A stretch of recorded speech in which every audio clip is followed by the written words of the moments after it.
What's up mga kagari, nandito nga ngayon tayo sa Tigpala, San Miguel, Bulacan para kumain sa Jollibee. Siyempre, wag puro work, dapat magsaya rin tayo. Sabi nga sa Moving Rewind, hindi lahat ng bagay pwede nating ibalik. At hindi rin natin alam kung kailan ang buhay natin, kaya piliin lagi nating maging masaya. By the way, kung naghahanap ka pala ng mga murang bilihin, dito mo lang yan matatagpuan sa San Miguel, Bulacan. Sobrang mura lang talaga dito. Depende lang kung magugustuhan mo yung mga quality ng product dito. Pero the best talaga dito sa San Miguel, Bulacan. Sa mga nakakilala pala kay Jean Bilog, dito yung bahay niyang papasok.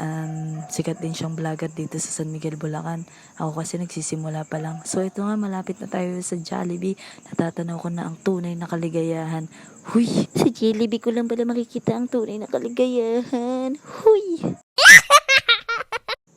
Kasama ko nga pala yung pinsan ko dito. Siya yung driver. Hi, shoutout sa'yo, Ate Lani. At si Denzel, ang kanyang anak. Shoutout sa'yo, Denzel. Papalapit na nga kami sa Jollibee. May naalala ako. Pero, huy! Huwag na natin alalahanin yun. Pass is pass na, guys. So, what's up mga kagari? Nandito na nga tayo sa Jollibee. At ito, si Denzel, sobrang saya. Bumaba na nga ako at nagpark na muna yung pinsan ko. Sa tuwing pupunta kasi ako ng Jollibee, pakaramdam ko ba para ulit akong bata.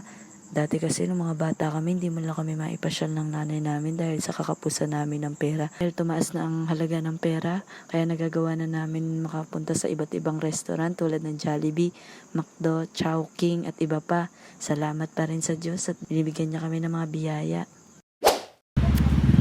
Lagi ko binibigyan ng 20 yun. Bakit? Naawa ko. Nagpapapartner. Ano yung pipe? Saka bingi. Sabi niya, bingi, mamaya. Sabi niya. Sabi ko, oo, andaan mo yung mukha ko. Ako na to. So yun nga, masyado maaawain talaga yung pinsan ko na yan at narinig nyo naman. Natanong ko nga sa pamangkin ko kung ano yung dala-dala niya. Highlighter lang pala. Habang iniintay nga namin si Ate Lani, ito nga, sobrang sayo ni Denzel. Tinitingnan ko din yung mama niya. Nakapila pa rin at nakatayo kasi nga umu-order siya. At sa part niya nito ay sisilip-silip na siya. Oh my gosh! Natapos na nga siya umorder at ito, laruan agad yung inuna ni Denzel. Yung mix and match lang ulit yung in-order namin para mas mura. At gusto lang naman namin makakain ulit sa Jollibee. Kaya ito, tuntuan yung bata, nakakabiti siya ng laruan. Another laruan na naman ng mami niya, ni Denzel. At ito na nga yung in-order niya. Ito yung mix and match na sinasabi namin. Kapag umorder ka, 75 pesos lang. Baka naiinip na kayo, kaya tinulinan ko na dito. Habang kumakain kami, baka kasi mas lalong humaba yung video at hindi ko na mai-upload. Huy! Panoorin nyo muna ito habang kumakain kami. Nagtataka din ba kayo guys kung bakit masarap ang chicken sa Jollibee at hindi ganun sa ibang restaurant? Comment nga kayo kung bakit masarap sa Jollibee kumain. So yun na mga kagari, tapos na nga kami kumain at hinalo-halo ko na to. Minikos-mikos ko na yun insan. Sayang kasi yung chocolate sa ilalim.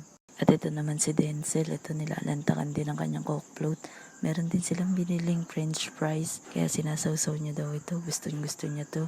Masarap daw, lasang ice cream. Siyempre, Coke float nga, ikaw talaga Denzel.